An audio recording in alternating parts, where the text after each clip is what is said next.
O áudio que vocês vão ouvir agora é parte do podcast Xadrez Herbal. Caso vocês queiram ouvir mais sobre esse assunto e outros temas de política internacional, é só ir em xadrezherbal.com.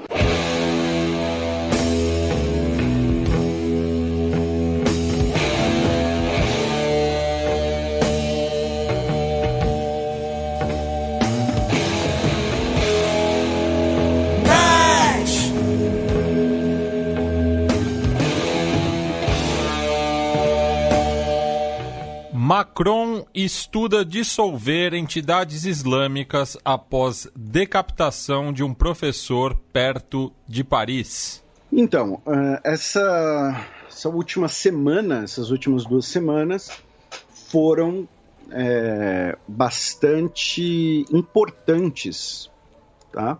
Na identidade francesa, na postura do governo francês e nas relações da França com outros países. É importante a gente ver todos os aspectos disso.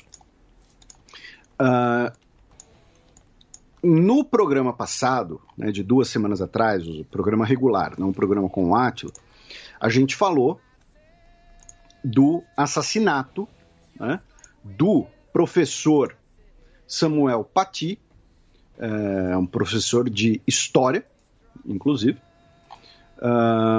e ele foi decapitado na rua porque ele mostrou os cartoons, as charges do Charlie Hebdo para os alunos, que retratam Maomé. O pai de uma aluna, Brahim Kinina, entrou com uma reclamação na polícia dizendo que o pai mostrou pornografia aos alunos. Por quê? Porque dois dos cartoons Maomé está nu, tá?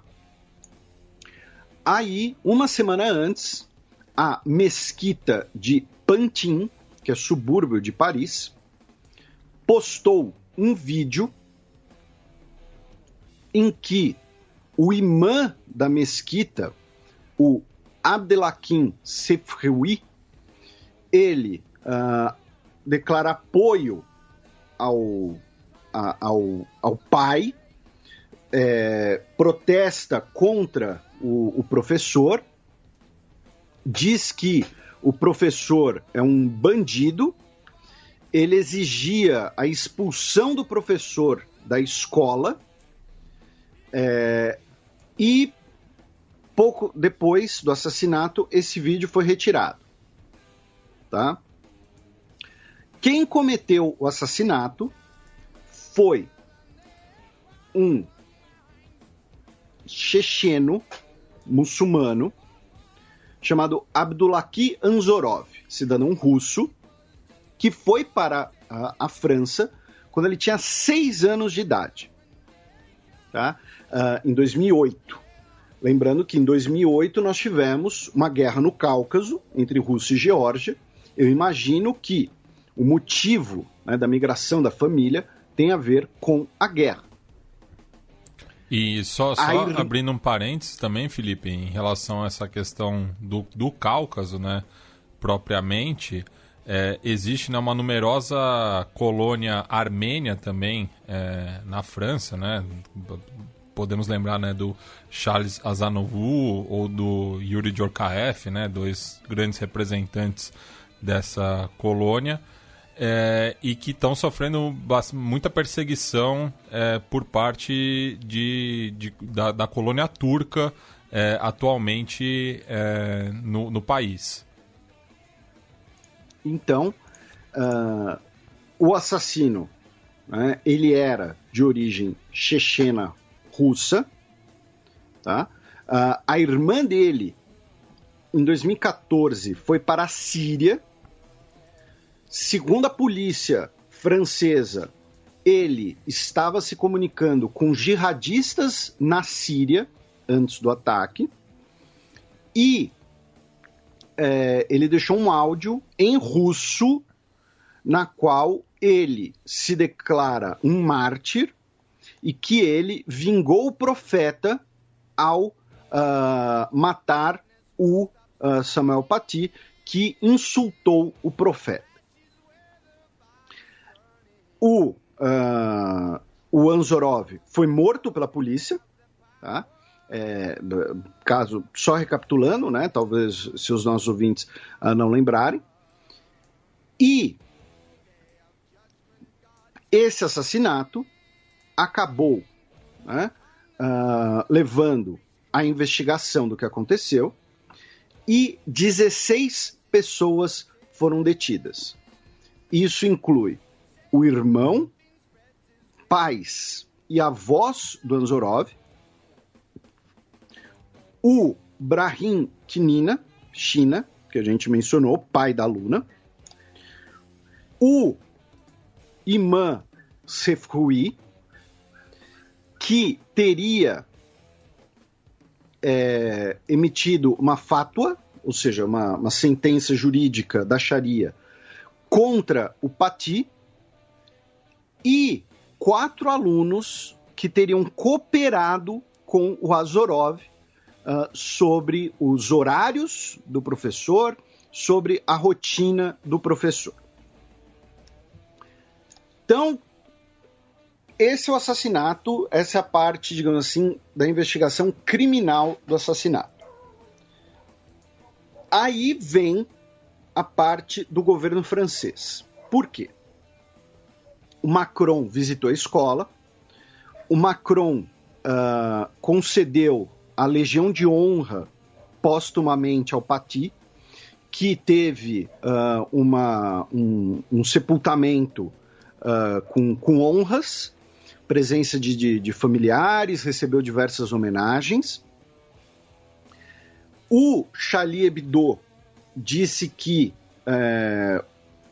se solidarizava com a família do professor em horror e revolta. E o Macron, ele disse que foi um ataque terrorista islâmico típico e que nosso compatriota foi morto por ensinar liberdade de expressão às crianças. O ministro da Educação disse que foi um ataque à nação francesa como um todo, tá? E que o assassinato foi um ataque à liberdade de expressão. O Conselho de Defesa francês, que é submetido ao ministro do Interior, Gérald Darmanin, que por sua vez é submetido ao presidente, determinou que a mesquita de Pantin vai ser fechada por 6 meses, ela que costuma ter 1.500 devotos, porque a página no Facebook publicou aquele vídeo e outros vídeos contra o Samuel Paty, e 231 cidadãos estrangeiros que estavam monitorados no sistema da ficha S, né?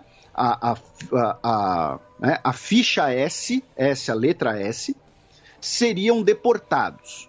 Desses 231, 180 já estavam detidos na França. Tá? A cerimônia em homenagem ao Paty foi na Sorbonne. Essa foi, então, a reação inicial do governo. Aí tivemos a reação da comunidade muçulmana francesa. O Conselho francês da Fé Islâmica mandou aos imãs um texto para as orações de sexta-feira, falando da condenação do ataque, tá? Falando de que o ataque, inclusive, esse tipo de atitude leva a ataques contra muçulmanos. A polícia francesa também registrou pelo menos 80 mensagens de cidadãos franceses em redes sociais apoiando o ataque, apoiando o assassinato.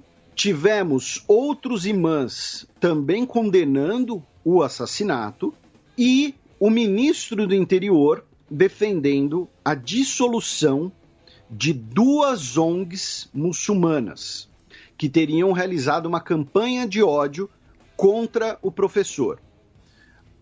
o Coletivo contra a Islamofobia na França e a Baraka City, tá? É o nome da ONG. Aí a gente vem para o primeiro, a situação macro interna da França. E, infelizmente, a gente já falou bastante de terrorismo na França, tá? Especialmente terrorismo cometido por muçulmanos na França. Em 2015, por exemplo, a gente estava gravando o programa quando dos ataques a Paris, né? A televisão do estúdio estava ligada justamente no jogo da seleção francesa no Stade de France. Isso. E depois a gente também falou bastante desse assunto em julho de 2016, quando teve aquele atentado em Nice, usando um caminhão. E em Nice teve também uma tentativa de ataque essa semana também. Isso, que a gente já vai falar. Então, por exemplo, né, pegando aí o que o Matias falou, ouçam, por exemplo, o programa 55 nosso, em que a gente fala bastante da formação da sociedade francesa, que aí é essa situação macro que a gente está falando. Por quê? Vejam que eu falei que 231 cidadãos estrangeiros foram deportados. Só que o imã Sefroui, que é considerado um dos principais imãs extremistas da França, ele está detido. E aí você pode falar, mas vão deportar ele também, não vão? Ele é cidadão francês. Ele tem origem marroquina, mas ele é cidadão francês. Hoje, cerca de 5% da população da França é muçulmana. E ao contrário do que muitas pessoas pensam, inclusive muitos dos nossos ouvintes mais recentes podem ainda ter essa impressão, não são estrangeiros. São pessoas que, estrangeiros no sentido jurídico, são pessoas que podem ter origens na Argélia, no Marrocos, na Tunísia, no Senegal, países que foram parte do Império Colonial Francês, mas são cidadãos franceses. Né? Qualquer pessoa, filha de um argelino que nasceu até 62, filhos e netos, se não me engano, é cidadão francês. Então, quando você tem o discurso, né, de tem que pegar esses argelinos, esses marroquinos, esses tunisianos e deportar e mandar eles embora, eles são cidadãos franceses. Eles são franceses.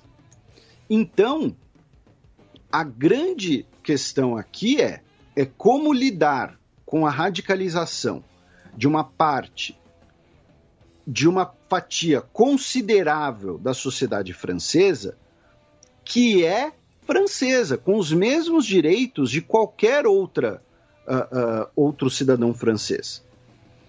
E, junto com isso, também se discute muito a questão de adaptação de novos imigrantes e novos refugiados, que é o caso do assassino. O assassino chegou ontem na França, basicamente, em 2008. Né? Então, por que ele não conseguiu se adaptar, ou por que ele foi radicalizado? Será que a família dele... quando eu digo não conseguiu, não é que tem que necessariamente cuidar dele com pão de ló e cafuné. Por exemplo, às vezes o problema esteve na origem, de não terem detectado que poderia ser uma família com ligações a movimentos extremistas na Chechênia ainda. Tá? Ou então, em que situações que ele morava, que ele estudava, qual era a região. Então, quando você tem, né, esse problema de você ter uma sociedade que é multicultural, fruto do seu império colonial, E, assim, os senegaleses não pediram para a França ir colonizar Senegal. A França foi até Senegal. Então, aí, os senegaleses foram para a França. E você tem também uma dependência econômica, né, da chegada de imigrantes, além de imigrantes, você ainda tem a questão dos refugiados. No caso, a família dele era de refugiados, né, vindos da Chechênia. Você tem uma situação muito complicada. Não é simples de resolver. Não é pegar todos esses árabes ou todos os muçulmanos e deportá-los. Não tem como fazer isso, porque eles são cidadãos franceses. Você não pode expulsar o seu próprio cidadão. Então, é uma sinuca de bico, digamos assim. Tá? E aí a gente pode ver isso, inclusive, no censo, na demografia francesa. Tá? Você hoje tem, por exemplo, mais ou menos 10% da população da França de origem norte-africana. E 3% da população francesa é de origem da África subsaariana. E boa parte deles são muçulmanos, que acaba entrando nessa questão sociocultural.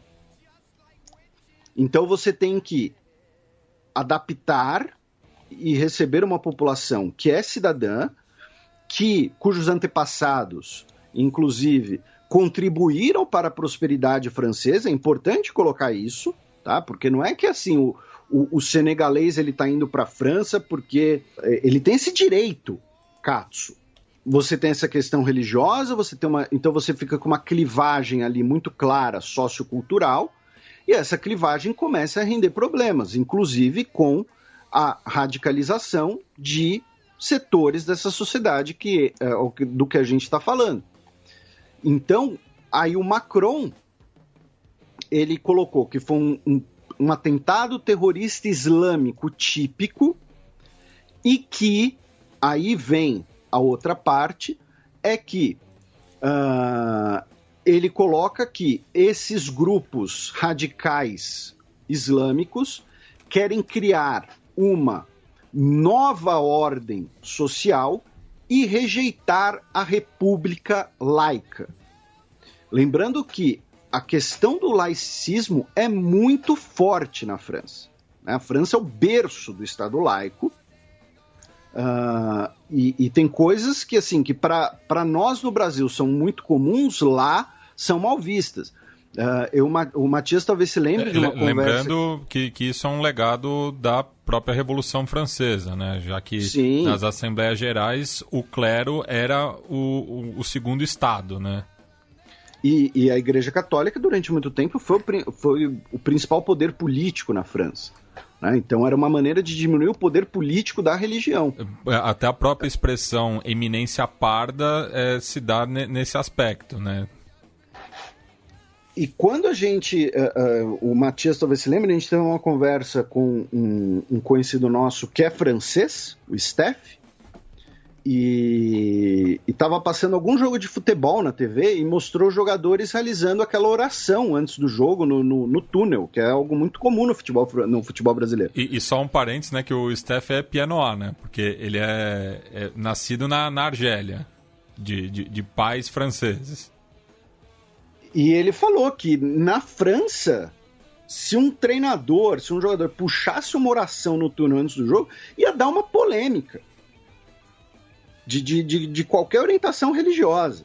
Né? Então, essa questão do laicismo é muito forte, e aí o Macron, né, colocou essa questão de que, olha, esses fundamentalistas querem construir uma ordem social paralela e não aceitam a república. Né? A república no sentido de uma sociedade secular, laica, plural. Né?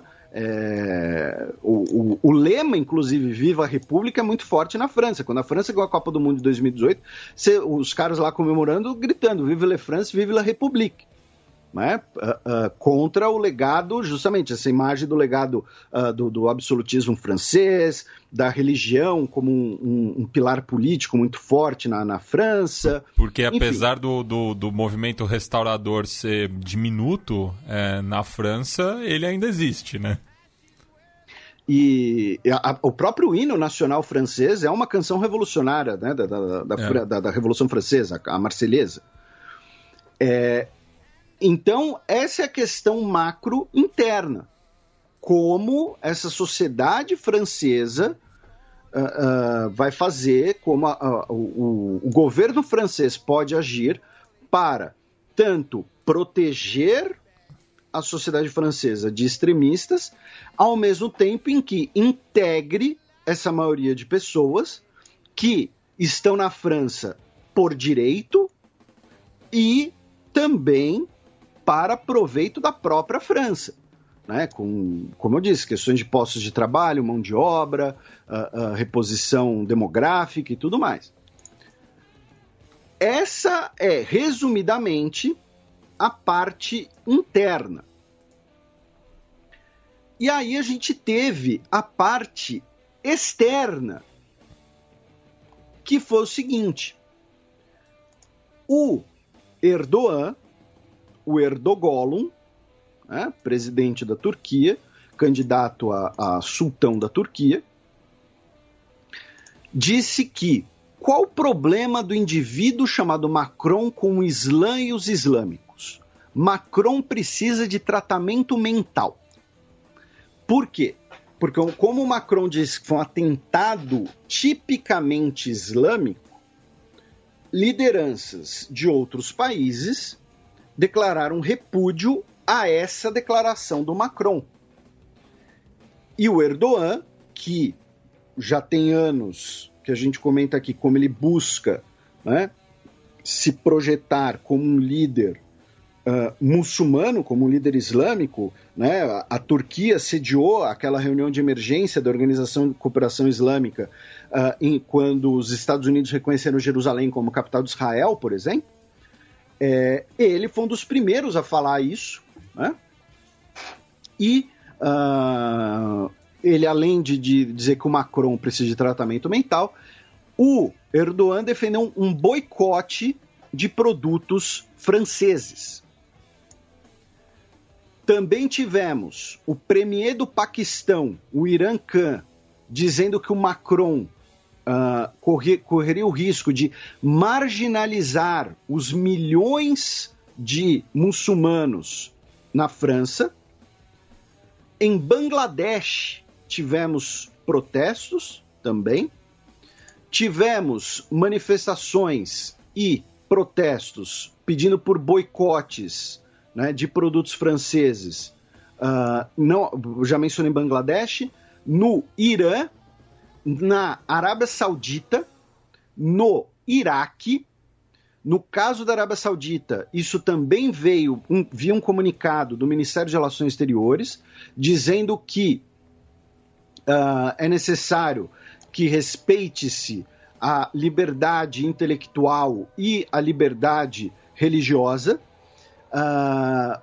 O governo saudita condena todas as formas de terrorismo, independente de quem os cometa, ou seja, né, para indiretamente condenar o assassinato do professor. Só que assim, no caso saudita, eu nunca vou deixar de lembrar que é muita cara de pau eles pedirem por respeito à liberdade religiosa, sendo que não existe liberdade religiosa na Arábia Saudita. Né? E se você deixar o Islã na Arábia Saudita, se você cometer apostasia, você é morto. Você pode ser morto. A Arábia Saudita não é exemplo de liberdades ou de direitos para nada, absolutamente nada. A Arábia Saudita é o maior financiador de grupos wahhabistas das últimas décadas. Quem está dizendo isso não é nem eu, quem está dizendo isso é ex-secretário de Estado dos Estados Unidos, Hillary Clinton, nos e-mails vazados dela. Tá?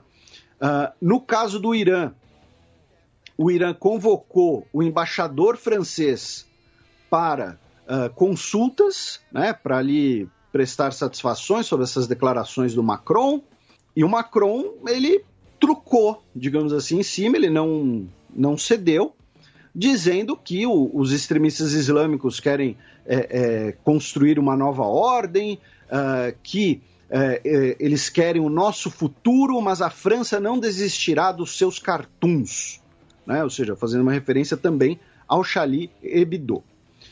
Tivemos manifestações e pedidos por boicote na Jordânia, no Kuwait, no Catar.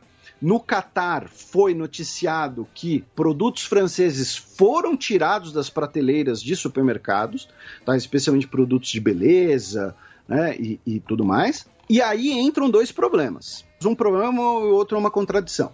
O Erdogan, ao pedir um boicote de bens franceses para bancar o valentão, ele pode ter arrumado mais um problema para a economia turca, porque a Turquia tem uma cooperação comercial com a União Europeia, né, como parte do processo que está travado de uma eventual ascensão turca à União Europeia. Então ele não pode pedir boicotes a produtos de alguém que você tem um tratado comercial, né?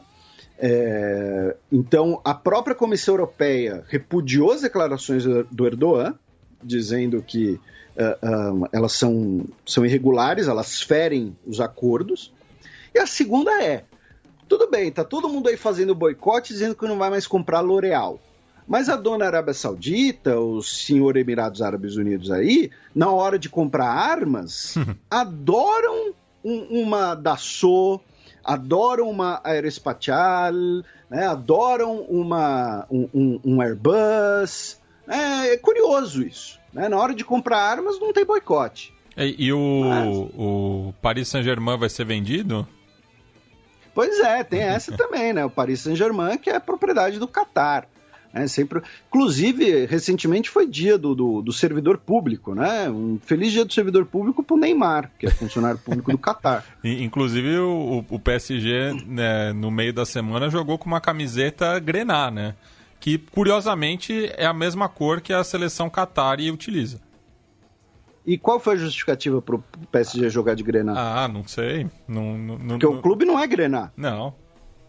O clube é as cores da bandeira da França. Pois é.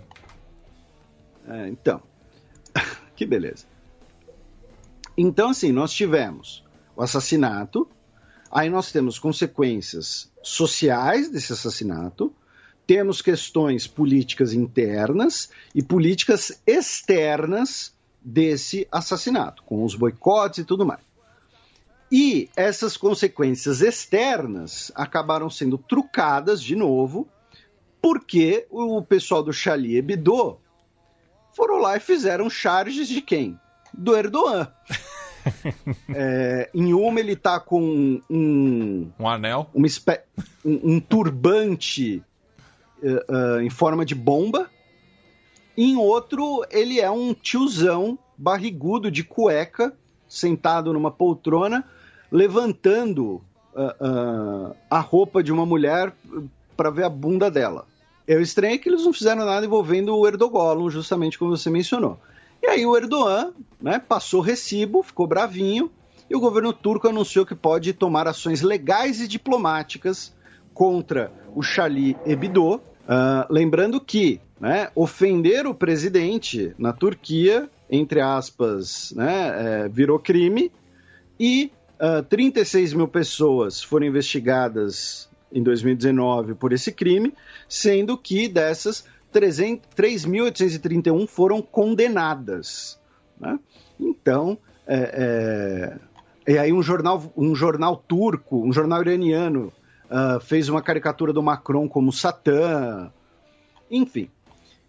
E aí, antes da gente passar para a próxima consequência, é importante lembrar de outra coisa nisso tudo, que é o seguinte: eu tenho certeza que muitos ouvintes nossos que concordem com as atitudes do Macron não gostam do Macron, acham o Macron lá muito liberal, muito flexível. Tem gente que acha que o Macron é de esquerda, né? Então, quando ele começa a falar duro contra os movimentos radicais islâmicos, isso agrada algumas pessoas que normalmente não teriam simpatia por ele.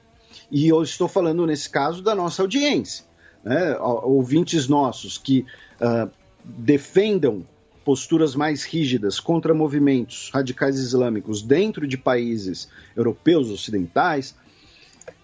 E, de certa forma, é justo isso que ele procura. Por quê? Porque em breve nós teremos eleições na França.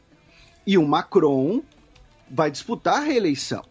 E a principal rival do Macron foi a senhora Marine Le Pen, da Reunião Nacional, ex-Frente Nacional, filha do Jean-Marie Le Pen, cuja plataforma gira muito em torno dessa ideia de guerra cultural, de diminuir a imigração, de combate ao terrorismo islâmico. Então, é importante destacar também que não é só que o Macron está defendendo a guerra cultural, defendendo os valores franceses. Eu acredito piamente eu acredito que ele acredita piamente, né, nesses valores seculares franceses. Mas também tem um componente eleitoral dele se mostrar um linha dura nesse sentido para angariar votos de pessoas que nessa pauta poderiam estar próximas da Marine Le Pen. E, Felipe, o nosso amigo em comum também, o Júnior Vieira, o Jardel, que eu tenho citado ele bastante nas últimas edições, ele me mandou uma capa de uma publicação à esquerda, né, da imprensa francesa, a revista Marianne, e que justamente tinha uma cabeça parece uma estátua republicana, né, inclusive com o barrete frígio, né, que é um símbolo bastante forte, né, do iluminismo francês, né, que inclusive foi adaptado para alguns países, como a Argentina, por exemplo, decapitada com uma frase embaixo que seria algo como até quando nós dormiremos, né? Alguma questão assim de uma reação, né, republicana justamente nesse sentido, né? Então até o espectro ideológico à esquerda do cenário político francês também está se posicionando contra esses ataques. E aí tivemos a próxima consequência, que foi no dia 29 de outubro, ontem, nós tivemos ataques na França, em Notre-Dame de Nice, em Lyon, em Sartrouville e Montfavet, que fica perto de Avignon, onde tinha, né, o papado de Avignon, e também um ataque no consulado francês em Jeddah, na Arábia Saudita. Ou seja, 5 ataques à faca no mesmo dia. Eu não acredito que sejam coincidência. O que gerou, né, maior repercussão foi o de Notre-Dame de Nice, que deixou 3 vítimas fatais, 2 mulheres e um homem, e uma das mulheres, inclusive, era a nossa compatriota Simone Barreto Silva, de 44 anos de idade, que residia há 30 anos na França. Ela era mãe de 3 filhos e ela era conhecida na região por organizar eventos de música e cultura brasileiras. Se vocês procurarem na imprensa, vão ver ali ela realizando, por exemplo, ela realizando ali um evento que parece ali uma feira de quitutes, de guloseimas brasileiras e tudo mais. Ela foi uma das vítimas fatais e possivelmente ela que evitou uma tragédia maior, já que ela foi esfaqueada, mas ela conseguiu chamar por socorro mesmo após ter sido atacada. O homem que foi vítima era o sacristão da igreja, inclusive, ele tinha 55 anos de idade. O terrorista foi morto pela polícia e um possível comparsa foi preso, tá? No ataque em Jeddah, no consulado francês na Arábia Saudita, um guarda do consulado foi ferido à faca, Em Lyon, nós tivemos um homem armado, também com uma faca, foi preso pela polícia antes de conseguir antes de conseguir atingir alguém. Em Sartrouville, um homem também foi detido porque ele já estava sob vigilância e ele possivelmente iria realizar também um novo atentado. Ele estava com uma lâmina de 30 centímetros. E em Montfavet, um homem estava ameaçando pessoas perto da estação de bondinho e a polícia o matou a tiros. Então, todos esses eventos foram no dia 29 de outubro, ou na França ou envolvendo uma representação francesa. Eu não consigo pensar que isso seja uma coincidência, que isso não seja fruto dessa escalada de tensões devido às políticas que o Macron anunciou pós-atentado, pós-assassinato do professor de História e Geografia. Certamente, infelizmente, né, o assunto vai voltar aqui no programa, assim como, né, ele não é um assunto novidade. Repito a sugestão, né, de ouvirem os programas anteriores que falam sobre isso.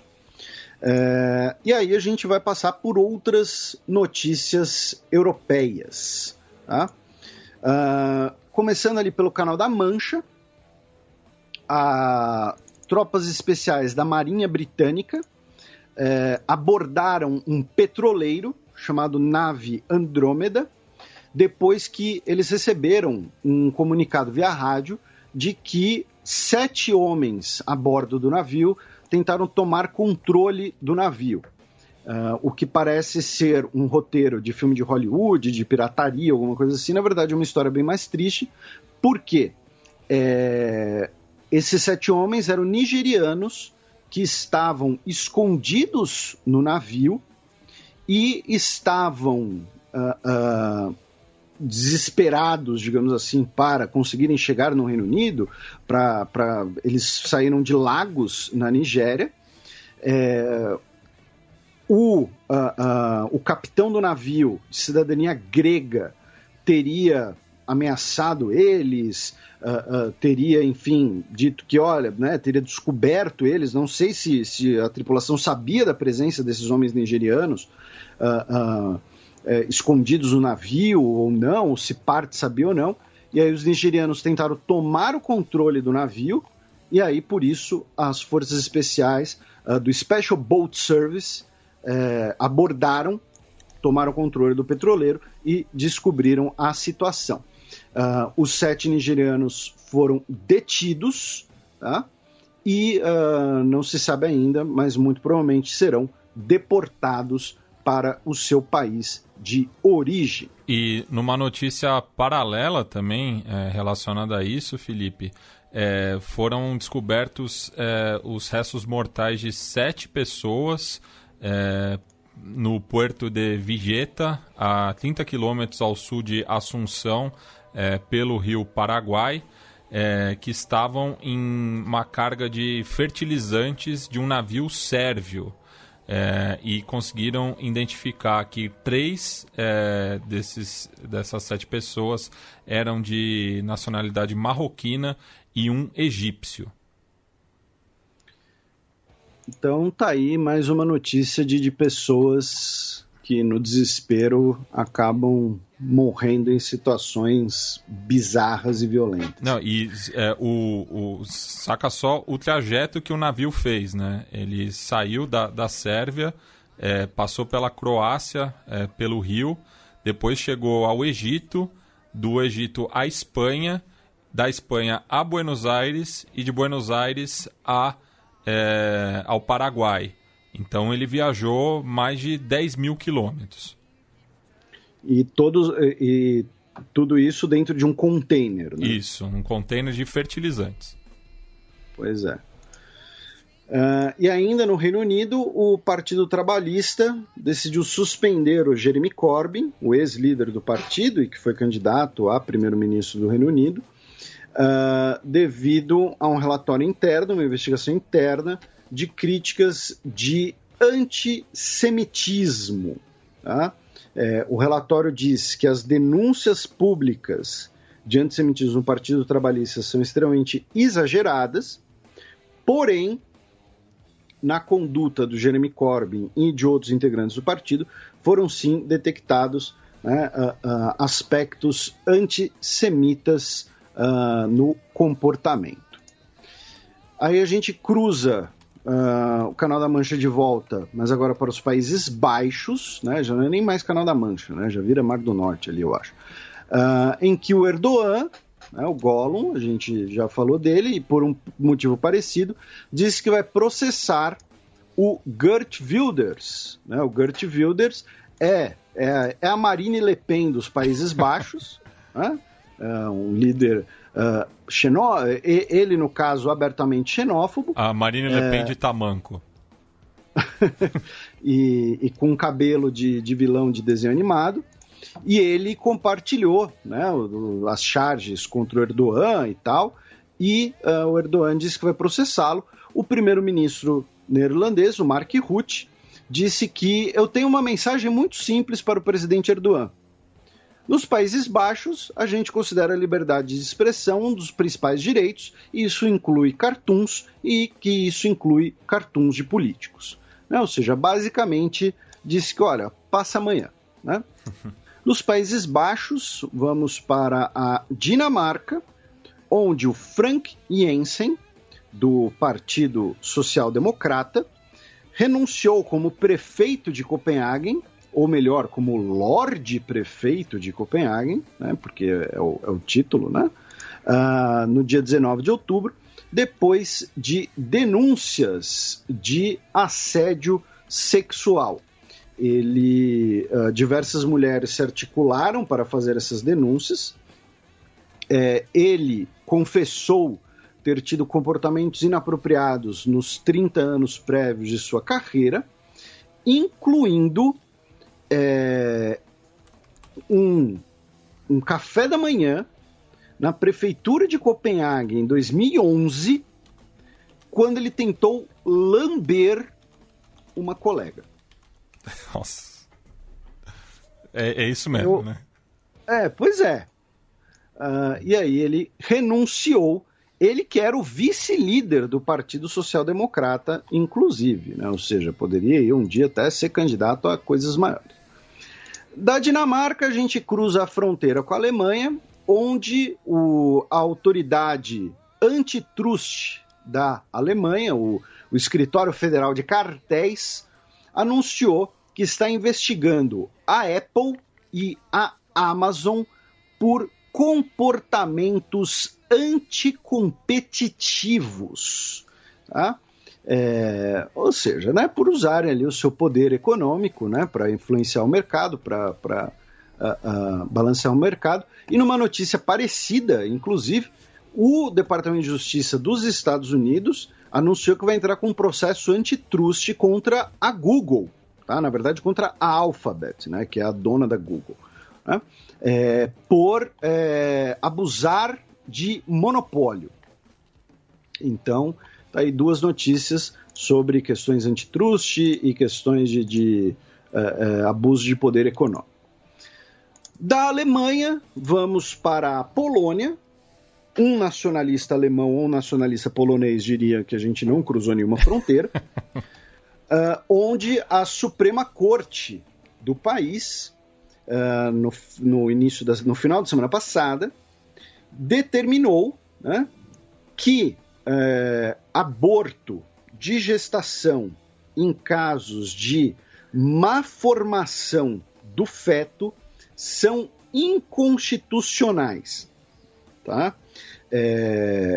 Agora, terminar a gestação, casos de aborto, só serão permitidos em violência sexual, incesto ou risco para a saúde da gestante.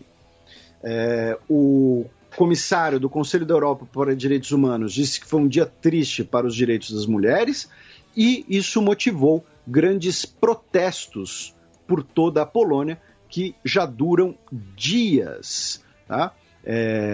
Protestos contra a Suprema Corte e também, né, Tribunal Constitucional. Não estou falando de Suprema Corte, mas assim, né, o Tribunal Constitucional, e protestos também contra a Igreja Católica, que tem um papel político, né, uma influência política bastante grande no país. Na Polônia, vamos para a Lituânia, onde tivemos os resultados finais da eleição para o parlamento da Lituânia. Novamente, um nacionalista polonês diria também que não cruzou fronteira alguma. Pois é. E o Partido Cristão Democrata, né, a União da Pátria, foi o partido mais votado, ficou com 50 cadeiras, ganhando 19 a mais, mas 50 cadeiras de universo de 141. Ou seja, teremos aí que ter a formação, né, de uma coalizão, e essa coalizão será formada com o Movimento Liberal e o Partido da Liberdade, que essa coalizão propôs o nome da Ingrida Simonite como primeira-ministra, ela que é ligada ao Partido Cristão Democrata e já foi ministra das Finanças da Lituânia. Ela que, teoricamente, ela é independente, ela não tem ligação formal. E assim, num suco de Lituânia, né, segundo aqui o senhor Google, ela é fluente em lituano, polonês e russo, justamente. Né? Um suco de Lituânia. Da Lituânia, vamos para a Belarus, mas não vai mais poder ir para a Belarus. Por quê? Porque o governo de Belarus determinou ontem, dia 29, o fechamento das fronteiras do país com a Letônia, Lituânia, Polônia e a Ucrânia. Apenas as fronteiras com a Rússia vão ficar abertas. Segundo o governo, é por questões sanitárias devido ao novo coronavírus. Né? A questão é que a maior fronteira de Belarus é com a Rússia. Né? Então, assim, coincidentemente, estão fechando as fronteiras com os países que têm recebido, né, opositores do governo Lukashenko. E, além disso, segundo o governo de Belarus, o fluxo de mercadorias vai continuar, não será afetado. Além disso, o embaixador da Belarus na Argentina, o Vladimir Astapenka, renunciou ao seu cargo e disse que tem medo de voltar ao seu país por medo de perseguição do governo Lukashenko. Então ele renunciou ao posto de embaixador de Belarus na Argentina e, no caso, era uma embaixada cumulativa. Né? Ele era embaixador na Argentina, com sede de Buenos Aires, mas ele também representava Belarus perante Chile, Paraguai, Peru e Uruguai. Quase o vice-reino da prata, né? Quase isso.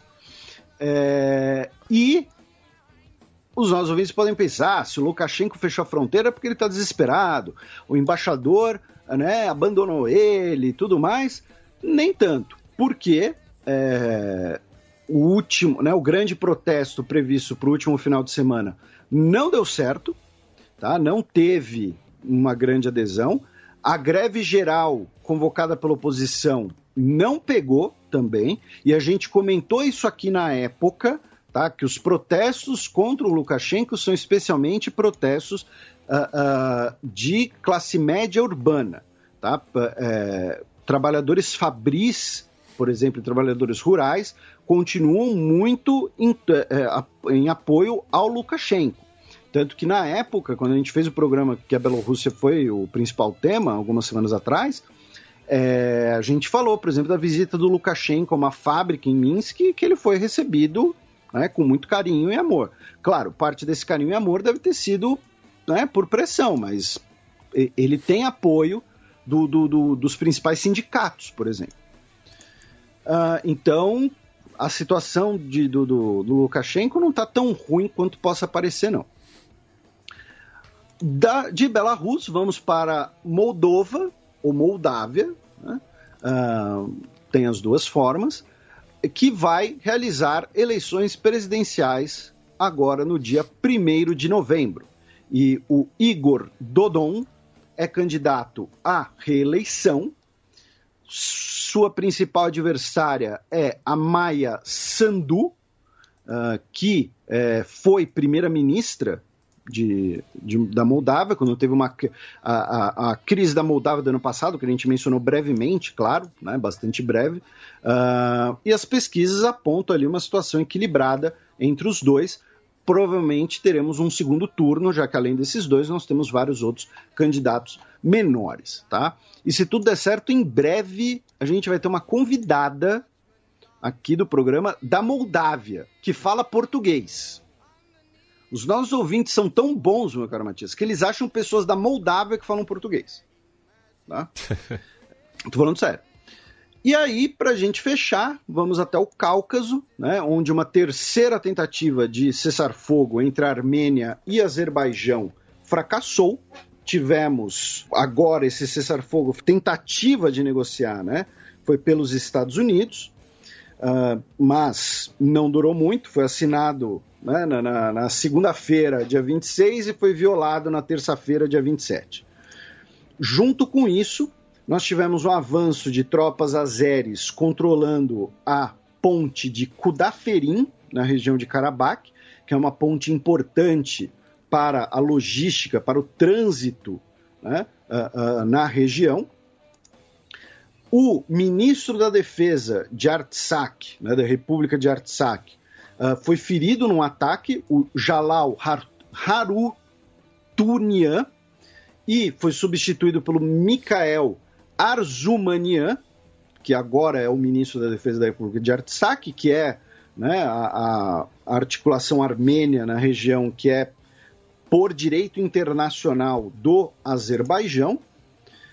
E tivemos o Azerbaijão acusando a Armênia de ter lançado uma bomba de munição cluster contra a cidade azeri de Barda, que teria deixado 21 civis mortos. Lembrando que bombas cluster são aquelas que se abrem e espalham, né, munições, pequenas munições, e que são consideradas de uso irregular. Tá? Então, é interessante destacar isso. E atualmente, tá, né, nesse conflito, nós temos um avanço azeri, especialmente ao sul, bastante grande, tá? Bastante expressivo.